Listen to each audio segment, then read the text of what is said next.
we have to go back talaga sa pagkabata. Ano yung mga naririnig natin na sinasabi sa atin, 'di ba?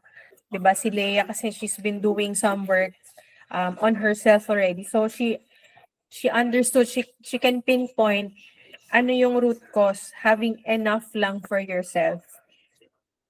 But it's good na na-realize mo na yung mindset na pwede mong focusan for you to overcome that.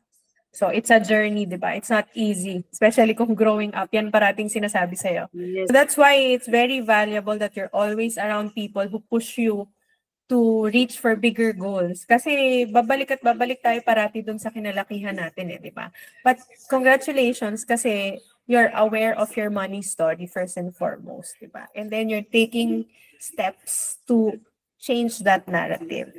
Meron kang sinabi na word na I think very important also for us to understand is to matutunan how to keep the money, di ba?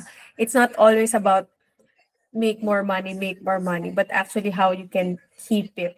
And ang ganda nung sharing mo kasi we have to go back talaga sa pagkabata. Ano yung mga naririnig natin na sinasabi sa atin, 'di ba?